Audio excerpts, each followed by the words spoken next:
It's the second time so well. But I mean, Yes. But they've had some. Done a lot of. I know, I was just Stuff like that. It wasn't as hard to do, it was to be loud. Right. Anyway, the girls was this tonight.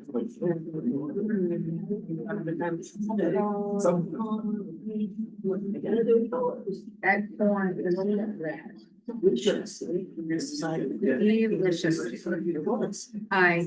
We got 3 for tomorrow night. Yeah, but we couldn't eat all of it. We ate it. We each ate it. That's unusual. Usually she just does some more. But I couldn't. This is good. I made this. I did one that. I feel like. Yeah, because I eat crab meat and. Right. And something. And I have this new thing. Yes.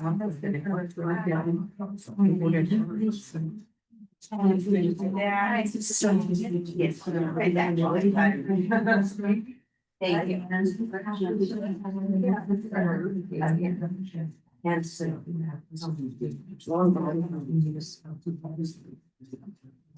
This time is on our hands. Yeah.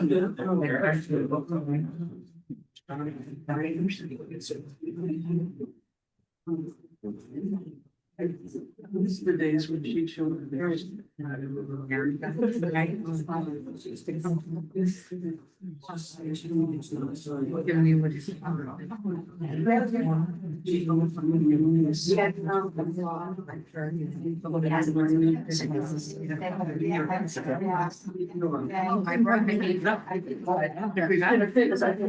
they gave it.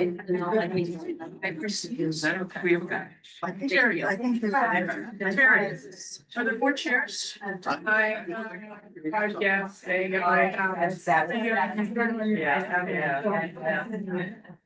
Miss you. Oh, yeah, right. I'm sure there was tears shed.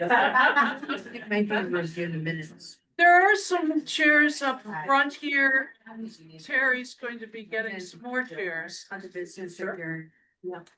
Oh, yeah.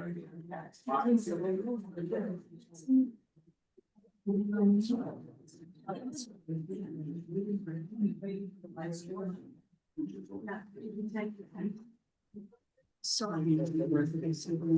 saw the agenda.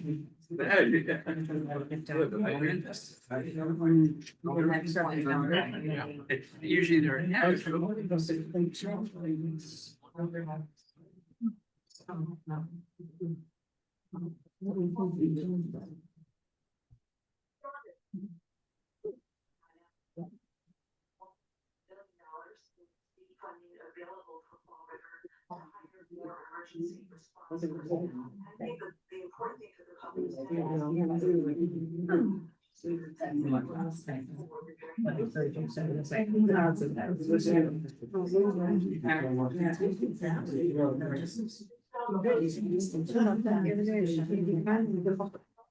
That I got. It's right here. Right.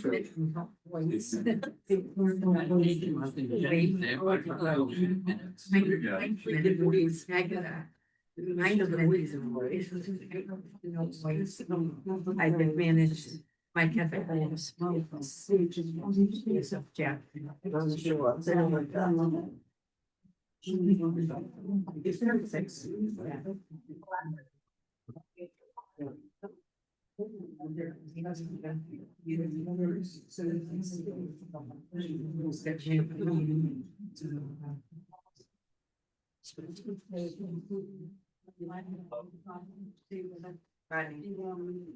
Forgive us for not having enough chairs. The last couple of chairs, we had no one.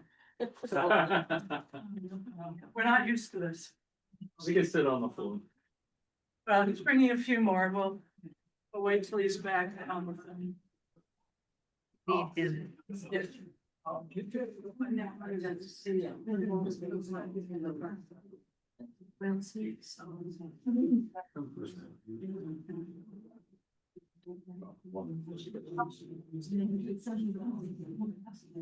Thanks, Terry. All right, so this is the public hearing for the pier at 76 Seasmoke Road, Linda and Richard Breeden's Pier. And what I'm going to do is we're having the public hearing first. And at the end of the hearing, then we will go to a regular planning board meeting and we'll be dealing with the pier itself at the meeting. The way the hearing will work is direct your questions to me as the chair. Oh, I should introduce myself. I'm Ann Cox. I'm the chair of the planning board, and these are the members of the planning board. Direct your questions to me, and I'll fan it to one of the people responsible for the project. But Will Gartley, do you want to come up here to the table? And I've asked Will to introduce what the project is, to talk about it a little bit. Some of you were at the on-site visit that we had yesterday, others were not. So Will is the engineer on the project. So he'll talk about that, and then I'll open it up to any sorts of questions that people may have for clarity. Right, thank you. Good evening, everyone. Will Gartley, currently endorsed evening.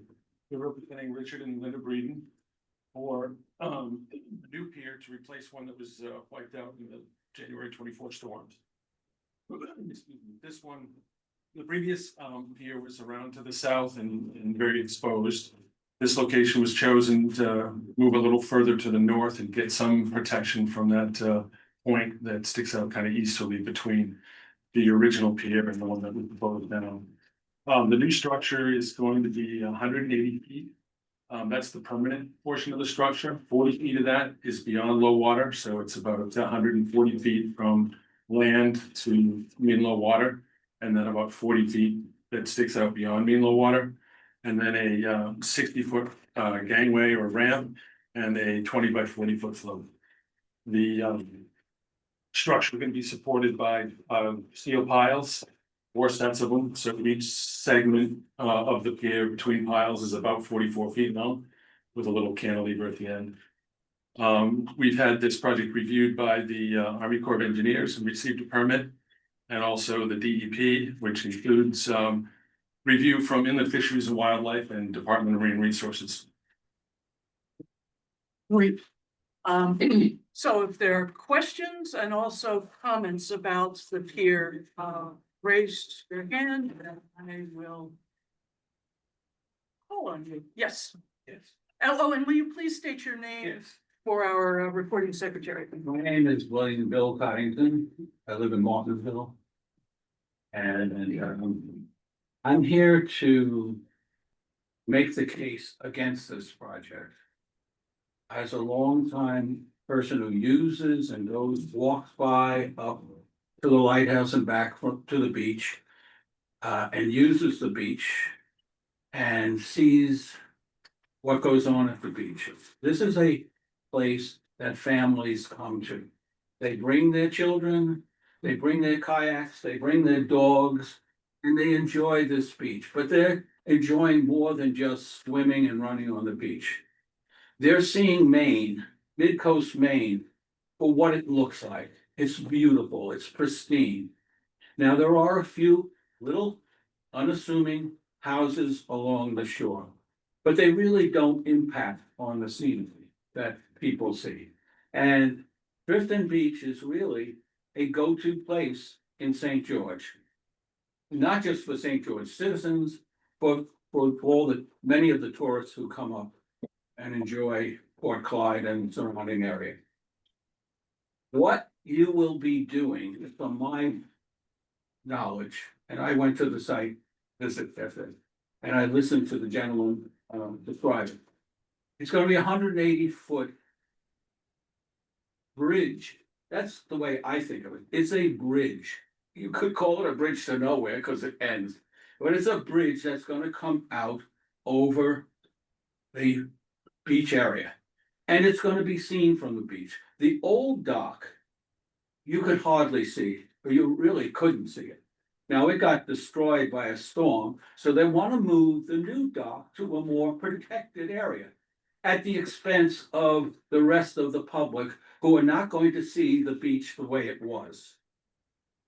So I'm imploring you not to approve this, and keep this in mind. There are other people who own properties along the shore. If you have reason to approve this project, you better be able to withstand any other people who come and say, I want to put a big bridge to nowhere on the beach. And then what are you going to be left with? So I'm saying right now, do not approve this plan. It's not good for the community. It serves the interests of one individual or one individual family at the expense of everybody else. If you want to get to your yacht, you can just drive into Port Clyde, get into a boat and go out to your yacht. You don't need, this is not necessary. Thank you. Thank you. Thank you. So, please, if others feel that way, that's fine, and, you can echo and say, like he said, but we need a full range of viewpoints, from the public here. Yes, sir. Hi, my name is Robert P. Scott. I'm gonna make the case against this project because I'm a longtime fisherman here. I fish in Martinsville, I'm a lobsterman. I've been fishing there since I was 6 years old. And this project, I think, would be detrimental to the fishing grounds off of this dock. I think it hasn't taken into account the considerations of the fishermen that fish outside of it, Drifting Beach, Heifer Head, which is the rock pile beyond where this project is proposed to be put. And I think that not enough consideration has been taken as to the fishermen who fish there year round in the spring, summer, fall, and winter, who fish there all year. There's been no mention of the lobstermen who have traps there. There's been no considerations for the marine life that inhabits it. And I would make the case that this project shouldn't occur for that reason alone. And I'm sure every other fisherman who fishes Martinsville would have the same opinion as I. Thank you. Thank you. Yes, Ann?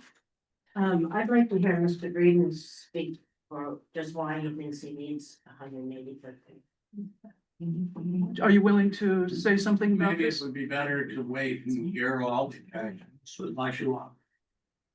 I mean, you're quite welcome to answer that now, or if you'd like to wait.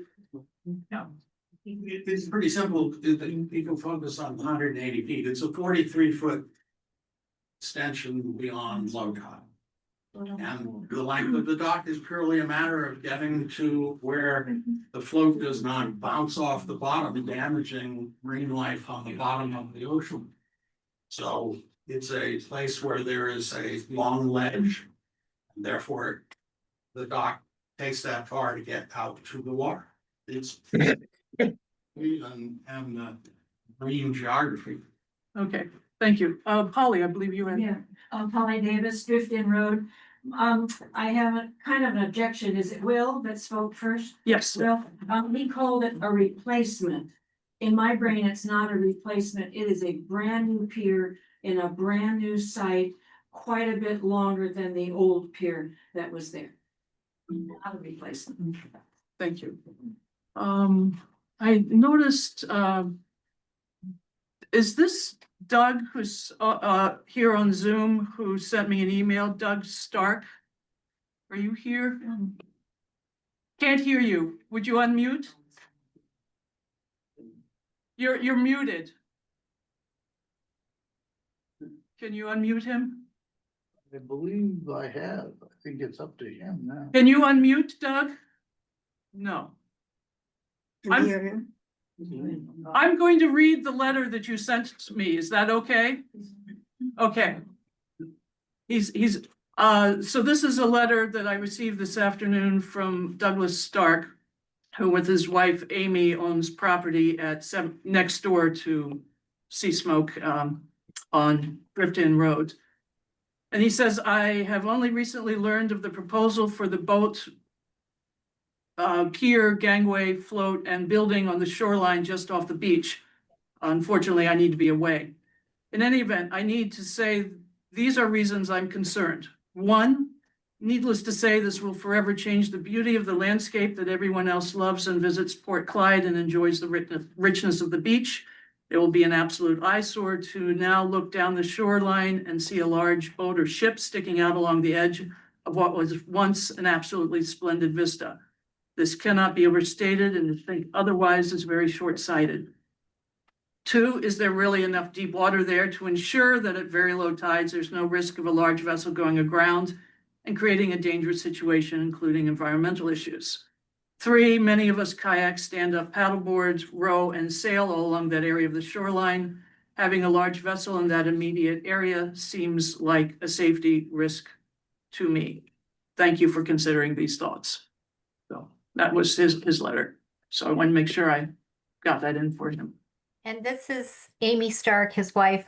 Oh, okay. And I can unmute. So yeah, I just give a thumbs up to what he said, and the first gentleman as well, that we've been coming there for years and years and years. Beautiful family spot, and it would definitely change what we see and what the people that we rent our cottage, they come for that view, for that playground sort of thing. And it would definitely change their enjoyment of the area. And they bring business to the area, so that would change things. All right, thank you. Mhm. Anybody else want to speak? Yes. Hi, I'm Irv Chappelle.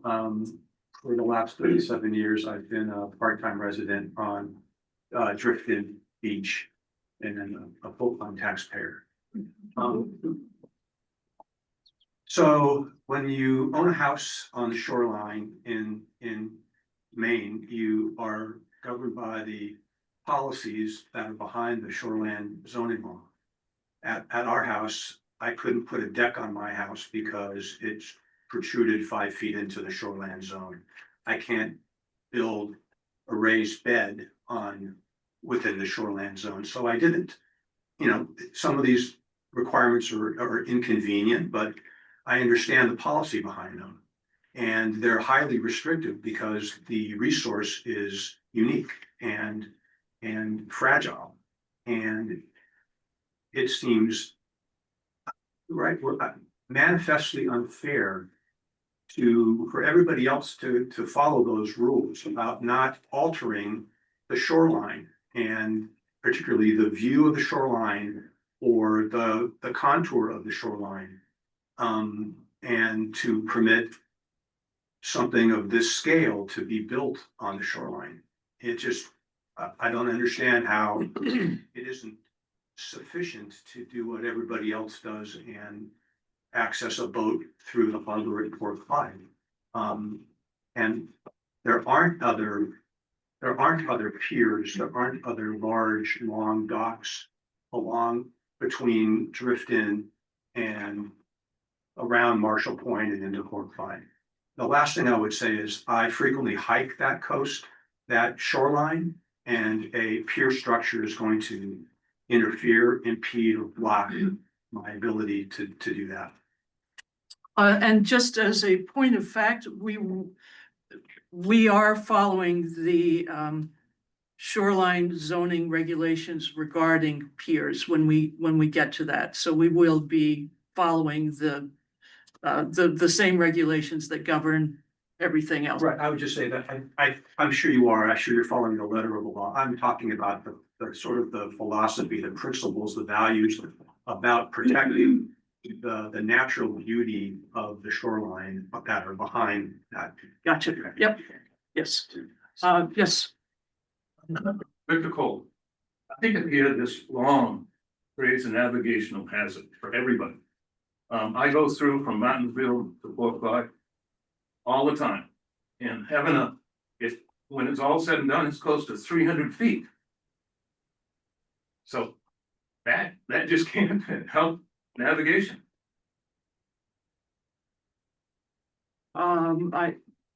Yes, I have a question. I'm not a resident technically that lives here. Am I still able to voice concern or ask a question? He's my grandson. I'm his grandson. briefly, yes. Okay. I have sort of two questions. First, I know, like that gentleman said, sort of in the philosophical sense of the law, not necessarily the letter of the law. The waterways there are sort of, I view it like a public park, you know, like Drifton is. It's for fishermen, it's for sportsmen who are paddleboarding or kayaking. I know I use it when I kayak and I fish. I've spent my entire summers here since I was a kid, and I've always gone to Drifton. And now this pier, which I do have a question about it, but this pier would be directly in the way in a navigational sense, in a recreational sense, and in just a viewing sense. Like my grandfather said, Midcoast Maine is a very, very special place, and the sights and the view, especially from a beautiful natural landmark like Drifton Beach, is just something that's unbeatable anywhere else in the world or the country, in my opinion. Thank you. And now, of course, and now to have sort of this eyesore, you know, jutting out in the middle of that view is detrimental to being here. What's your And- second, you've made that Yeah. point. What's your next? This dock is the pier, and then it has a gangway, and then it has a flotation device. Is the gangway and the flotation device, I guess this is an engineering question for this gentleman. But is the gangway and flotation device extended to the end of the dock? So instead of being, you know, however 180 feet for the pier, plus the gangway and plus the flotation device, it's now, you know, 260 feet. So practically a football field coming out into the water. Yes, Yes. that is correct. You have the correct understanding. It's coming off the end, so it's even Yes. longer. Yes, Okay, you have the correct understanding. great.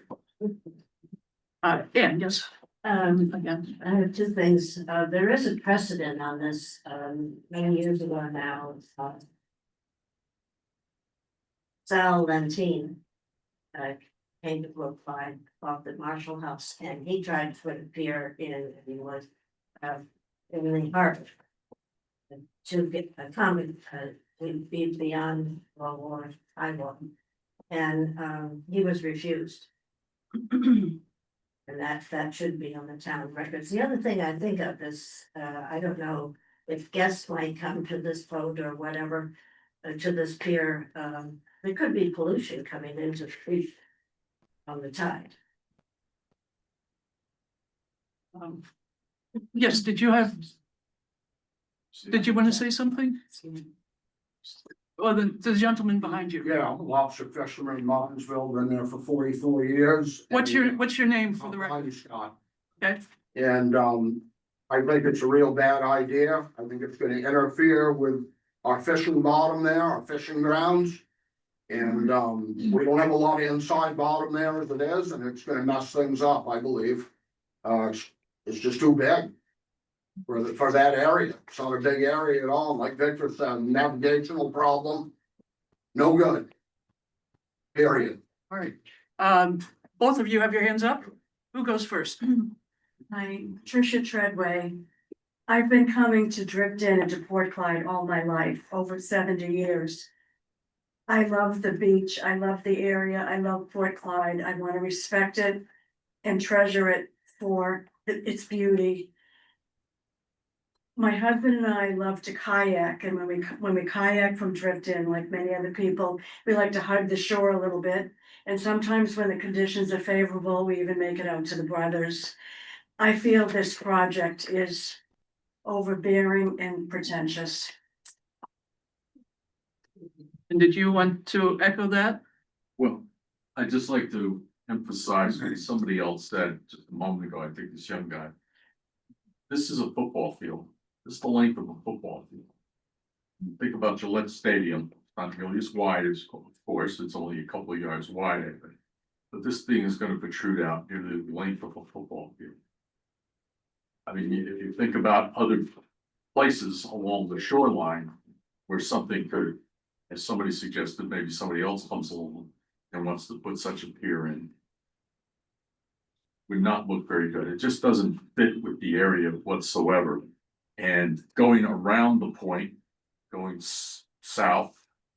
Might endanger put the pier in more danger with future storms perhaps. But hey, that's the risk, isn't it? And then the other thing is, I think the point about potential pollution from any motorboats coming into the pier and coming into the beach is a good point.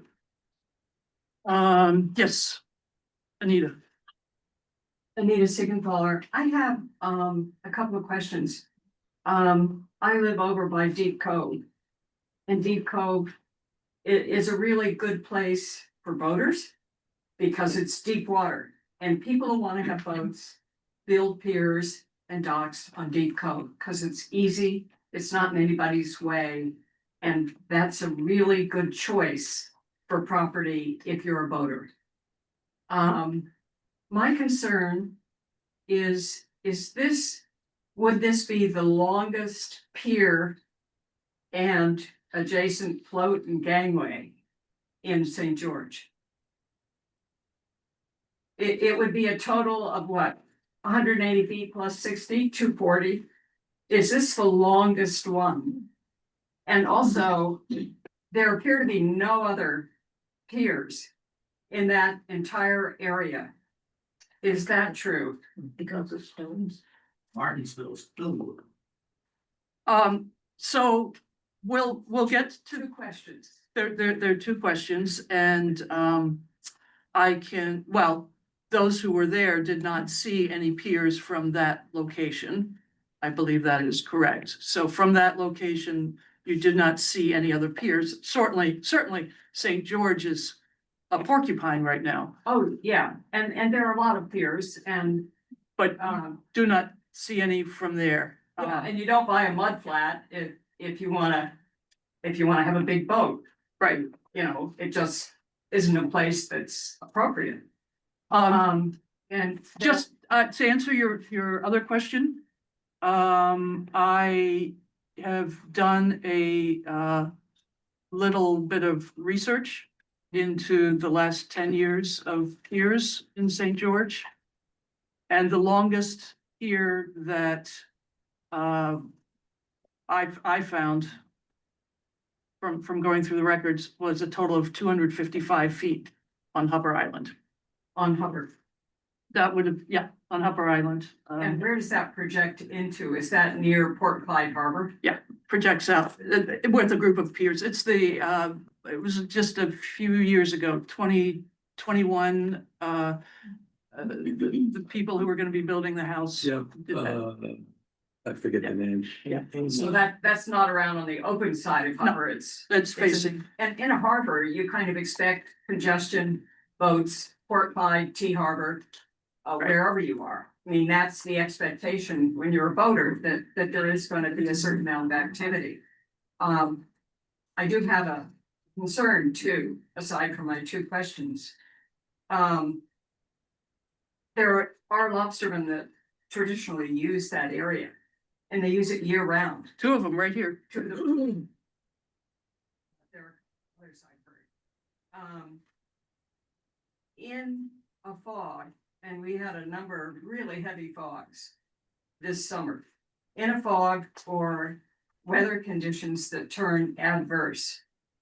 For the fishermen and lobstermen using this area, is something that projects that far into those waters going to be a hazard?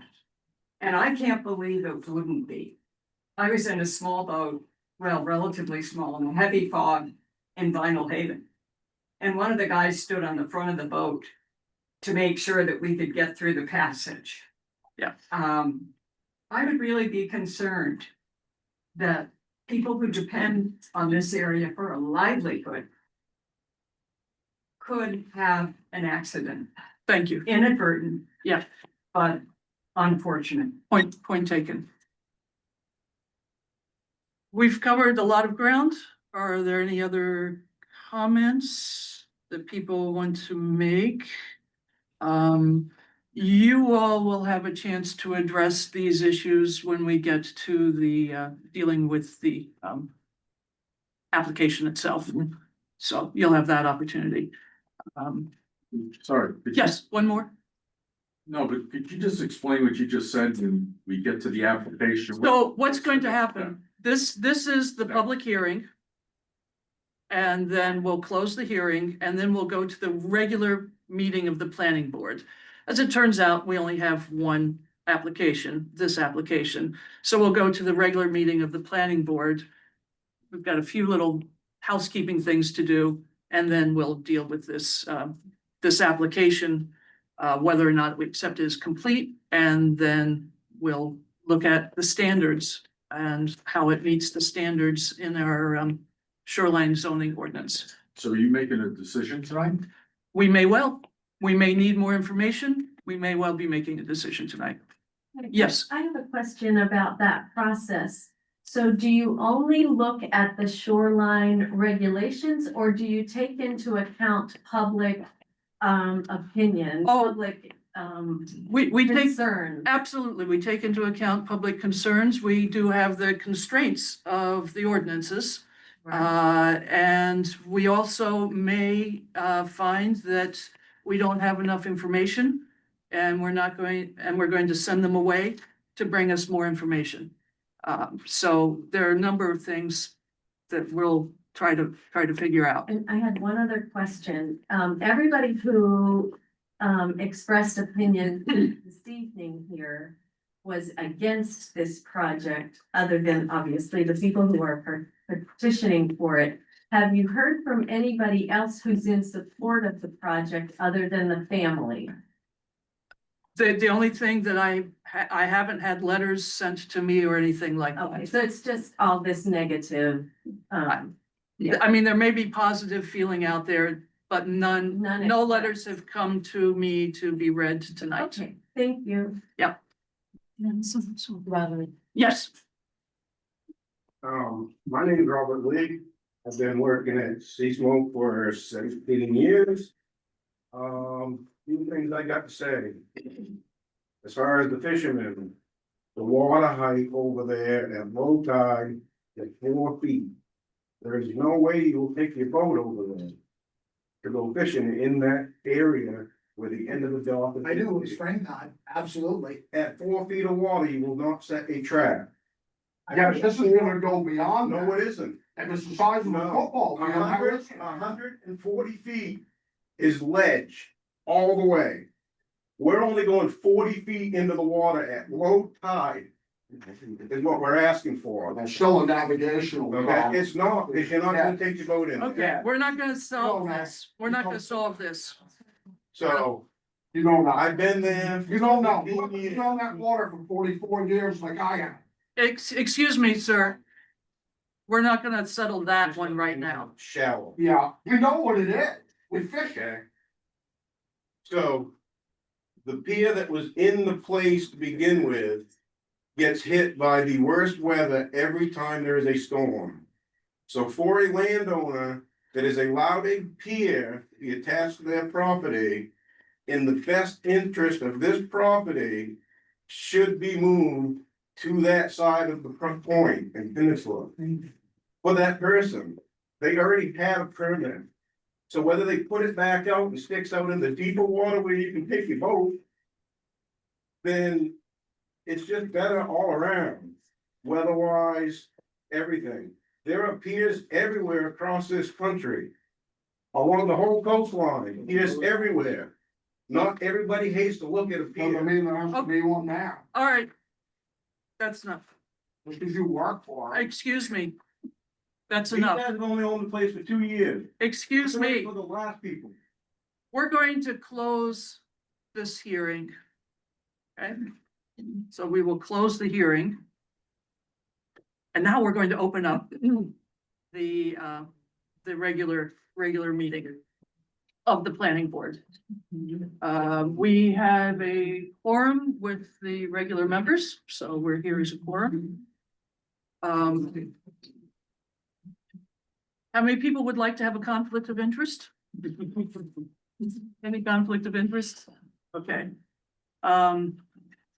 The one adjustment to the agenda is that due to a few hiccups, we don't have minutes.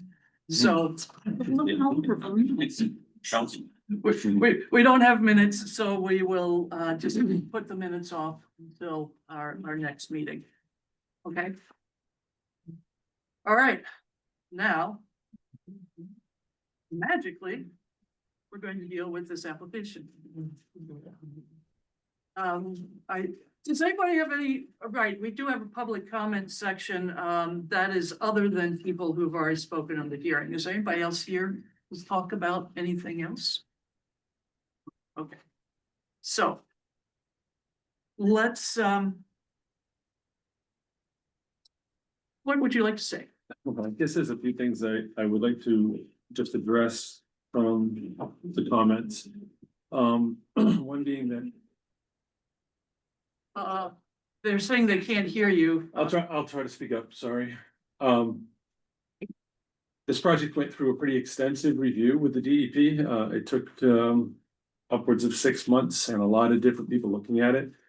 With regards to navigation, I wanted to just read some of the comments that were in the findings of fact from the DEP and the application. The Department of Marine Resources reviewed the project and stated that the proposed project did not cause any significant adverse impact to navigation or recreation based on the nature of the project and its location. The department determined that based on the nature of the proposed project and its location, there are no existing recreational navigational uses of the resource that would be unreasonably impacted. And that's their standard, knowing that people have a right to get to the water. And the department also found that the proposed activity will not unreasonably interfere with the existing scenic, aesthetic, recreational, navigational uses of the coastal wetland. And with the other thing I just wanted to mention is that this pier is 7.5 feet above mean high water. And I often see in many other places, people kayaking and boating in, around, and under piers all the time. That's the one advantage of piers getting elevated after those storms, is that it's easier to walk under them, paddleboard under them, whatever. And then with the habitat comments, in its review, the Department of Marine Resources stated that the project as proposed would not cause any significant adverse impact to marine resources. The Maine Department of Inland Fisheries and Wildlife reviewed the proposed project and stated that there are no essential or significant wildlife habitats at the project site. And the department finds that the activity will not unreasonably harm any significant wildlife habitat, freshwater wetland plant habitat, threatened or endangered plant habitat, aquatic or adjacent upland habitat, travel corridor, freshwater, estuarine, or marine fisheries or aquatic life. And we always make sure that we go through this process with all these other agencies prior to coming to the town. We wouldn't be here if these findings weren't made first.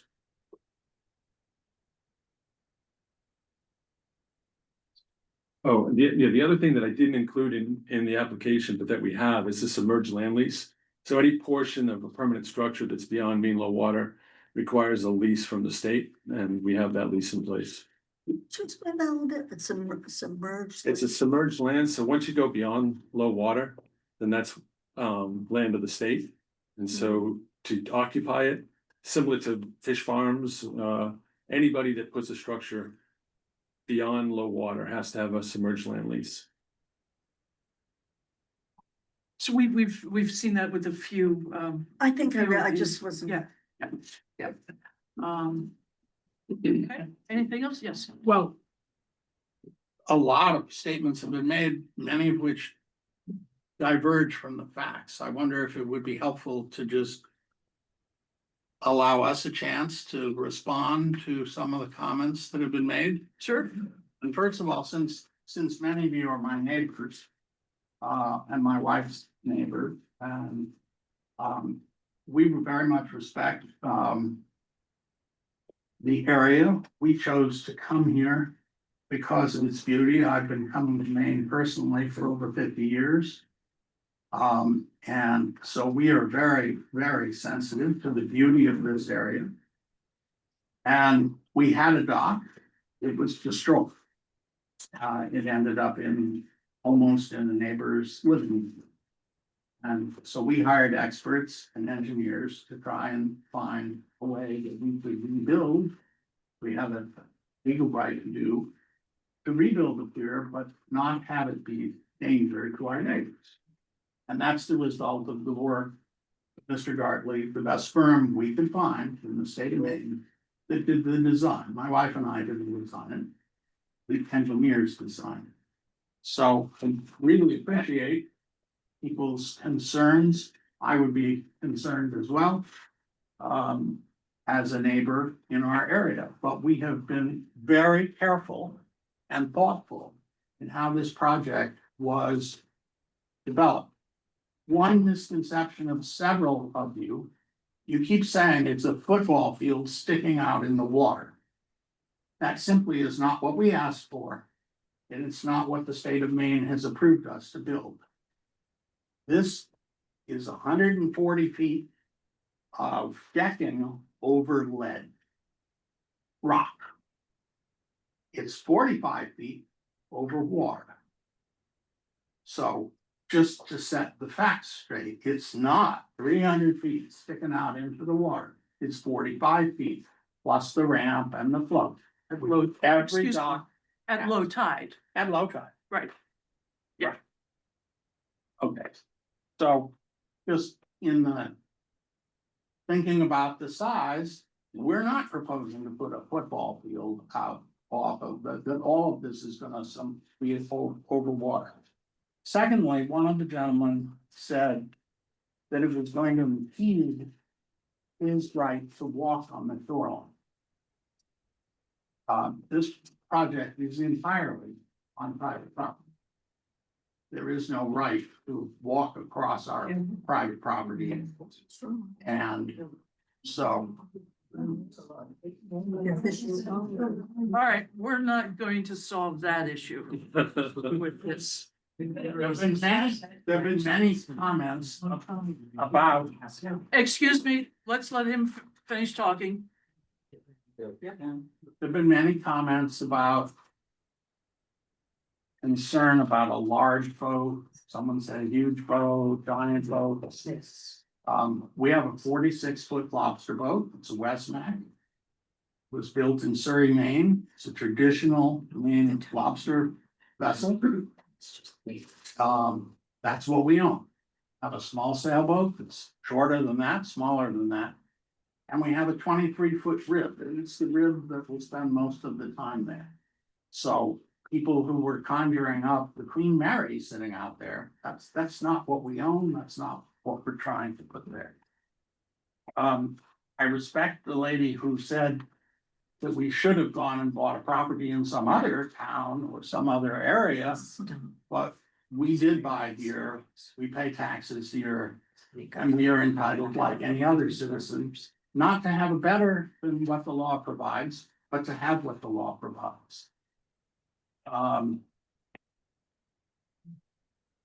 The navigational hazards have been studied pretty extensively by the state of Maine and by the U.S. Army Corps of Engineers. And both agencies made legal findings that there was no impediment to navigation. So that's other experts have carefully studied it. People who study every pier and every dock and everything built in navigable waters, they approved the project. So everyone has a right to agree or disagree with anything they want, but it's always nice if at least we keep the facts in mind rather than over exaggerating. Just wanted to. Well, and that's what we will be looking at and doing here. Do you have anything else to say? Yep, thank you. All right, so what we do first is decide whether or not we have a complete application. Do we need more information? From I would like one piece of information, and that is maybe two. What's the height of the hydraulic, the structure that you're proposing to put the hydraulic? It's actually underneath. Oh, it's under. It's underneath the pier. There's an arm that comes out and lifts the gangway. There's no structure above it. So it's not No, above, but it's no, below. the pump, but Talk the about 3x3. Oh, the 3x3, what's the height of it? Yeah. Like 6 feet. I mean, it's just big enough to hold the piece of equipment Alright. and have it not in the weather. Okay, all right, so, It's really small. and so that means that you'll have electricity out there? Yes. How's the electricity coming in? It's gonna come underground from the house. Underground from the house? All right. Anybody else have questions for? I'm not sure when, we'll talk about light, because I'm concerned about lighting, and how that would impact. Right, We're not proposing. they are lights. not proposing any lights on this, so. There are none proposed. So is the application complete? Because if we accept it as complete, then we can deal with it.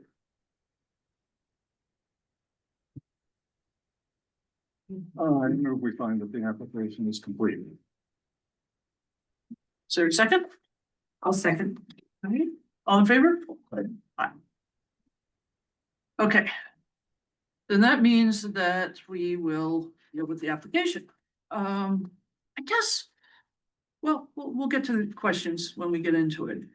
So just so everybody knows, we're in our shoreland zoning section of our land use ordinance.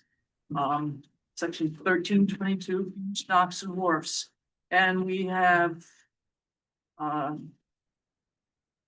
10 standards that we need to review this based on those standards. And some of them are not applicable because they were dealing with non-tidal waters. But we'll go through that. So number one is that no more than one such structure, the pier, is allowed on a single lot except in a commercial fisheries maritime activities district adjacent to a tidal area.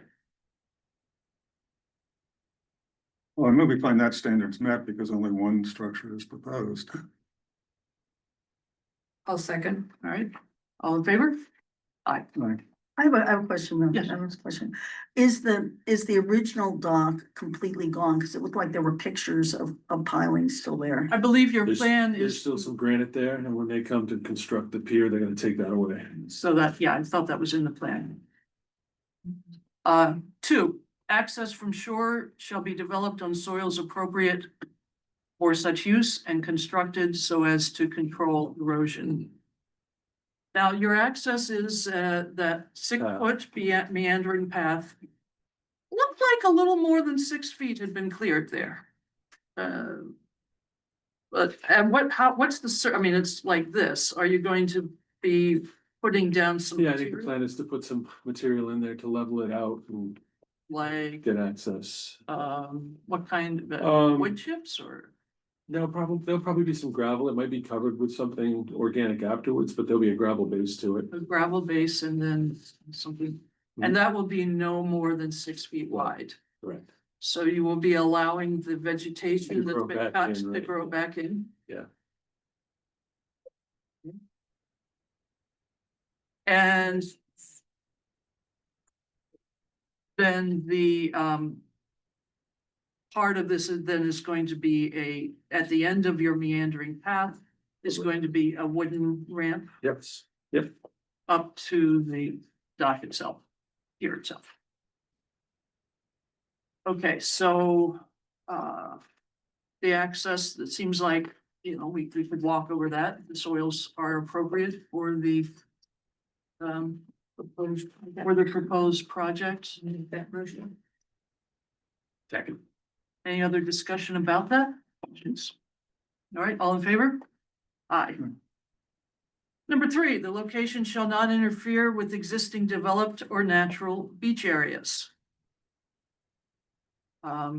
This is not talking about visual. It's talking about actual, it's not being built on a beach. It's being built. So I have a question land. though about that. Is there any, I mean, because the visual happens from a distance, not on that person's property. So is there any protection for visibility? I believe when we get to point number 5, we're going to be talking about that. Okay. I think we will be talking about that. Mhm. But it is, I mean, where the pier is being built is on ledge, so it's Right, not a right. beach There's area. not a beach. Not, I make a motion, it's not applicable because there's no beach there. Where the pier is being built. Second. All in favor? Aye. Number 4 is the facility shall be located so as to minimize adverse effects on the fisheries. We have, 2 lobster fishermen there who think that it will have an adverse effect on them, and we also have the, DEP saying by their studies, it would not have an adverse effect. We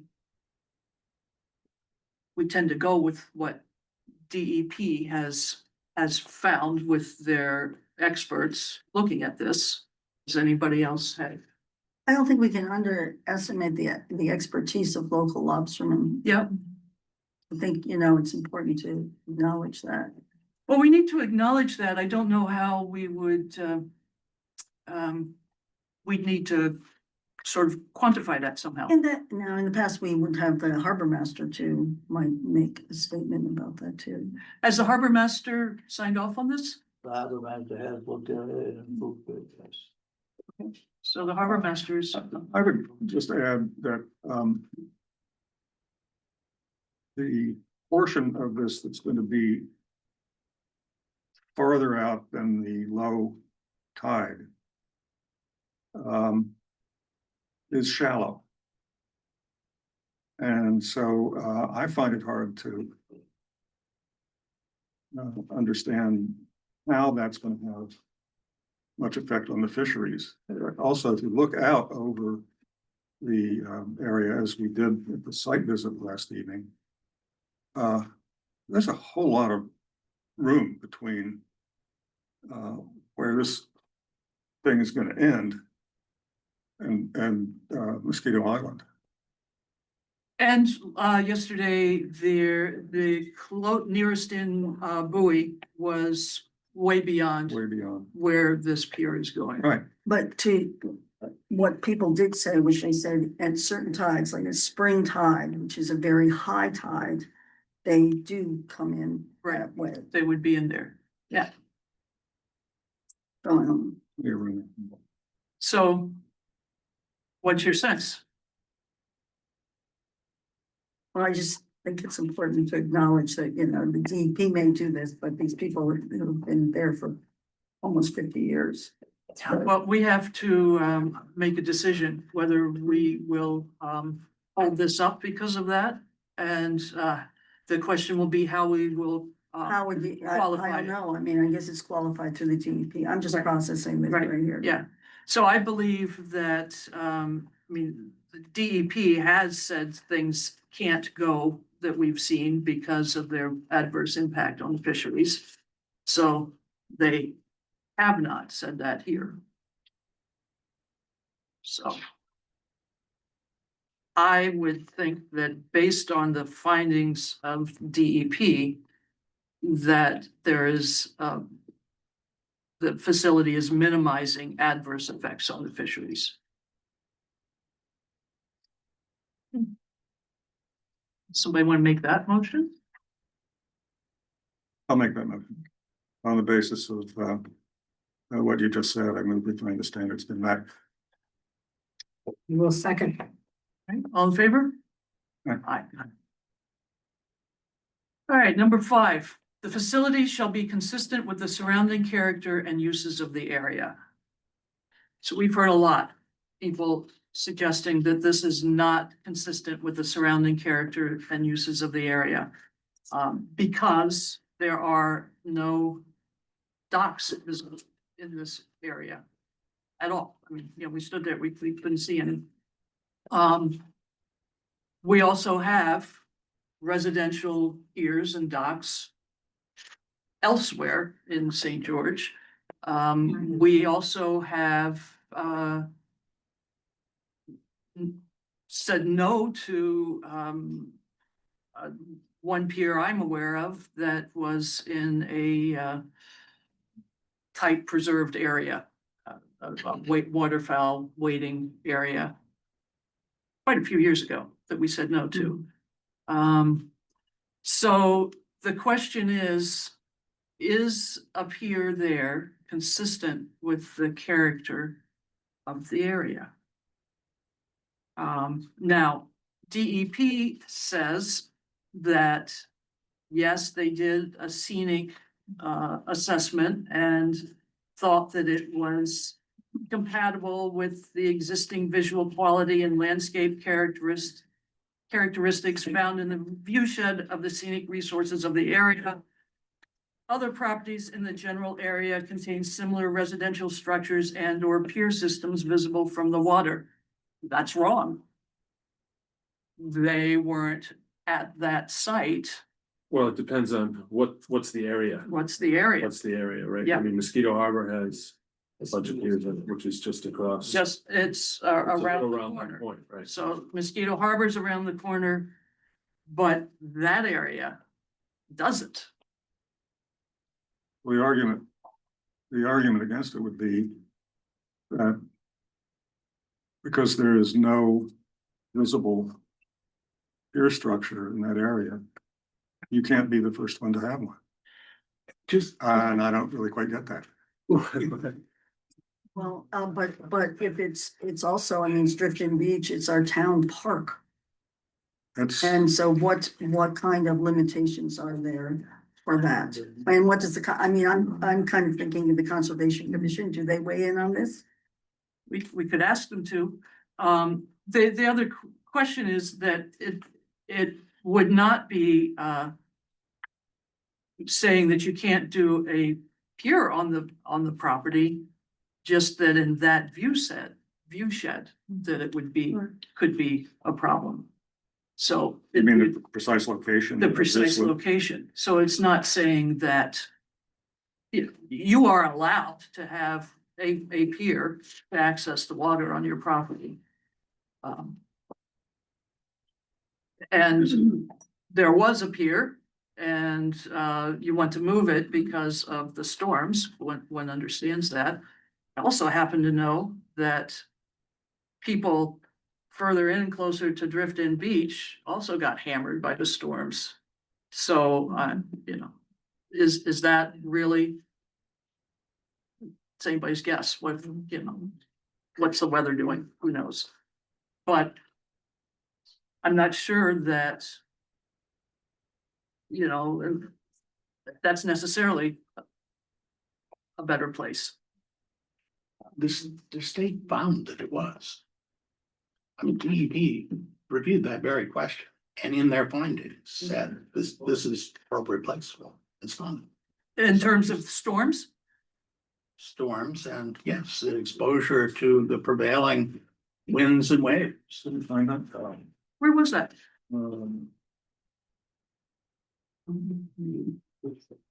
Also, I have one thing against the old one.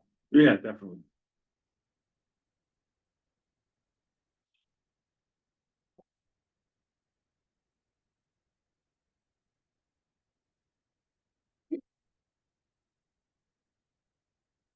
It's on page 4 of 10, 6A. Well, no, actually, this is, let's see.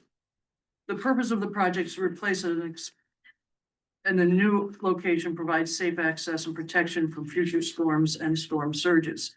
But that sounds like your words, not so much their words. These are their findings.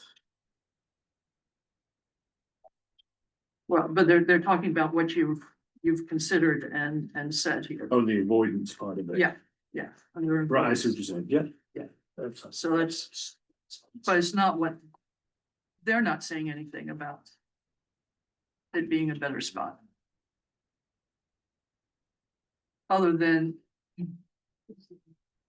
there's no alternative. So I don't know. I mean, it's not as if there's a lack of locations for a pier. I'm just trying to figure this out because but it seems like it is not consistent with the character and uses of the drift and beach area.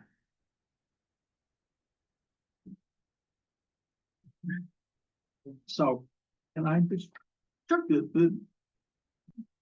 there were three locations that were considered by the DEP. The existing one halfway to where this one is, and this one. And, they're finding that the proposed activity will not unreasonably, and they reviewed the different ones. We have 6 months of correspondence and outside and inside studies the DEP did. Everyone should be proud of the DEP and the care that they bring to these projects. It can be a little frustrating when you're trying to apply. It takes a long time, but when they made the finding that the proposed activity will not unreasonably interfere with existing scenic, aesthetic, recreation, or navigational uses, there are materials that and studies backing up every one of those. We didn't send the whole file, but they looked at 3 different locations and concluded that this made the most sense of. Will, were you involved in I don't know who the engineer was on the pier on Patricia Lane? That address sounds familiar. It was Down Clark Island. down Clark Island. That was a long time. It You was, don't remember who the owner was? That was a long period. right, but I can't remember the owner, but it was. And the reason I bring that up is that there was only one way off distance visible pier, and there was an additional study done of the view shed and the aesthetics. That because the view from Clark Island Road, Clark Island Causeway. Yeah. What was the Peter Welland. Peter Welling? Yeah, I don't think they did that one. No, I don't think you did either. No, that was Prague. That was Brock, okay. Yeah, Um, in fact, I remember Devin telling me about that. In fact, I think he sent me that scenic impact study just so I could see it. I remember that. yeah, so it was a scenic impact study that they did that was above and beyond what. They showed Yeah, they sent DEP personnel down to Clark Island to go look up at where the place is going to be. Right. And They kind of photoshopped pictures. Yeah, And we've had DEP request that in the past too. right, I mean. did they do anything like that here? No. No. And I think that was spurred by early on in the process, neighbors were concerned and raised the concerns, and so they did that study. That's way beyond than, I mean, did DEP come out and look at this? I can't tell you who did or Right. didn't. I'm pretty sure that someone from DMR and IFW looked at it. But in terms of the, But I wasn't there very then. you know, it's kind of boilerplate language that they have. Did they actually look at it when they say other properties in the general vicinity? What is it? General vicinity contains similar residential structures and or pier systems visible from the water. And I think some of that's coming from that there's an understood, they come at it from a point of you've got a right to access the water from your property, right? Right. You've got a right to have a boat and access the property. So that's their starting point. And then it's gotta be something unreasonable that you're doing to have it denied. I mean, they have to be ready for an appeal either way. Right, yep. So I'm just, Yeah. I think, you know, the definition of, you know, the general vicinity, what does that mean? There are, I mean, it could have been maybe the first choice, if they paid attention, maybe the first choice would have been a better place than the second choice or the third, this being the third choice for it to be. I think in reading number 5, though, I mean, if it's okay with 100 feet down the shore, it seems hard to say that that's standards not met. I don't know, because there's a difference between, the view shed, the character of the view shed. You know, here as opposed to here. On page 2 of the DEP permit. Yep. Response. Number 2 might address some of the. That's what I'm talking, I'm referencing that, yeah, I'm right there. And, you know, they looked at the description of the property and photographs, including the aerial photograph. But that's different from actually being there.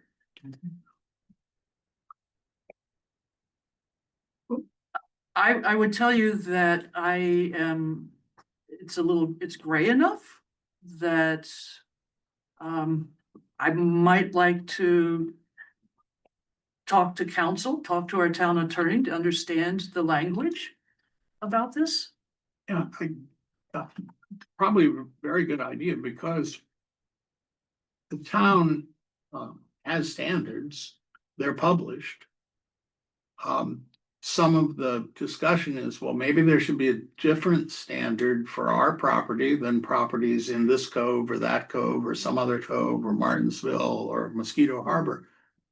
The town's legal ordinances and your standards, which we have tried as hard as humanly possible to follow. I understand, yes. Make no such distinctions. They're general standards. And so the question of whether you can, after the fact, impose a limitation on a certain area because it's not popular, but some other area, well, it's somebody else's backyard, so I don't care. That would be. That's not what I'm doing here. I'm not saying you were. I'm not doing here. I'm trying to understand. We have to make sure that it is consistent, any of the facilities piers we deal with the surrounding character and uses of the area. And quite frankly, most of the time we go out to a site visit, we look and say, oh, there are 3 piers. It's consistent. We went out and looked and didn't see any. So that's how we have been dealing with this, and rightly or wrongly.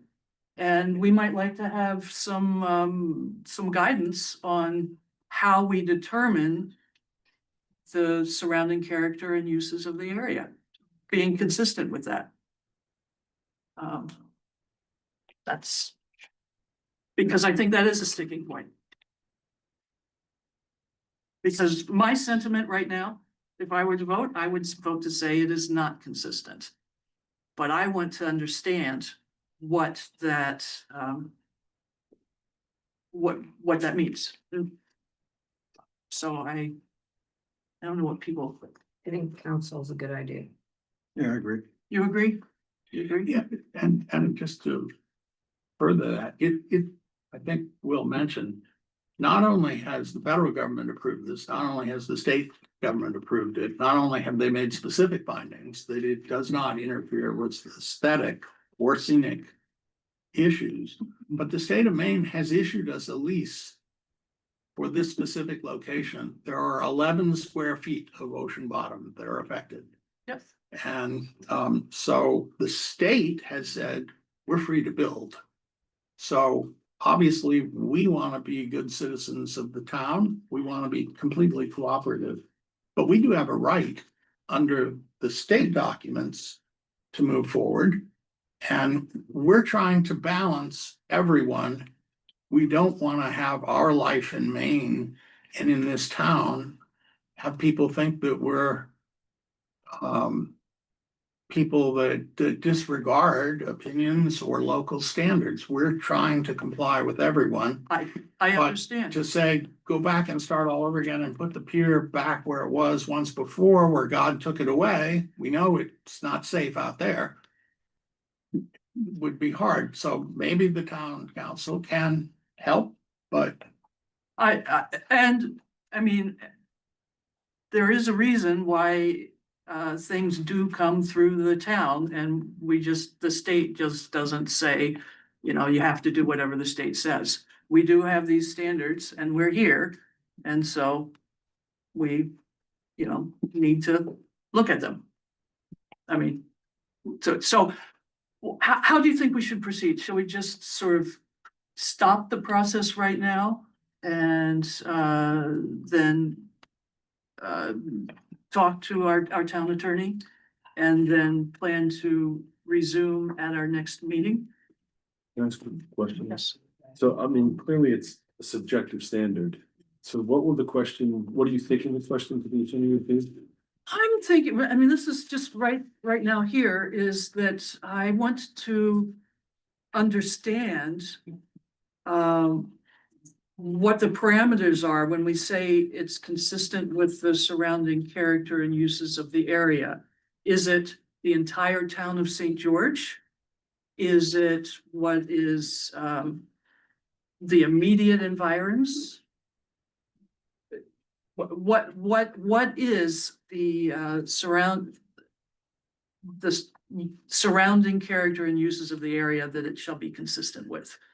How do we determine what that is? Quite possible there's been some litigation about Yeah, that no, subject and I appreciate that. That's Yeah. important. It Yeah, find out. helps Yeah. clarify Yeah. where you're going. yeah, Thank you. that's what I'd like to ask him, and so we can be clear, and so he could come back and say, oh, it's the immediate area. That might be one finding. If it's the entire town, that's a different thing. But I'd like to be clear on that. So what's your sense on procedural? We'll just stop here? I would take, yeah, I would think you would just, you table Yeah, to a date. we'll table it till the next meeting, which is the second Tuesday in August. Low dollars. I know. Depressed. So the August 12th, second Tuesday in August, August 12th. And we will, if we find out if we find out our attorney's on vacation, we're going to have to do some work, but we'll hop on it tomorrow morning. Happy to have my lawyers. One understands. We know Bill. So, you got it. So we'll ask him there. You're just. Okay, August 12th. August 12th.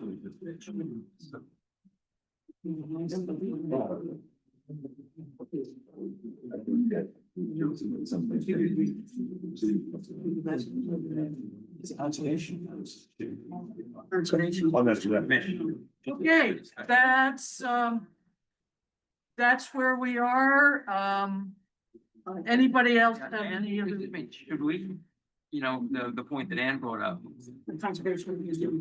should we engage with them also and have a discussion if they have a voice? Yeah, I think I'll be in touch with Ken. Yep, I'll be in touch with Ken. So any other business? Is there a motion to adjourn? I'll make that motion. Second. All in favor? All right.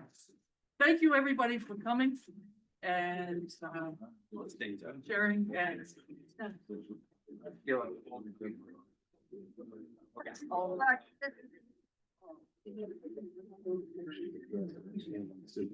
Oh, Brandon, I really want to.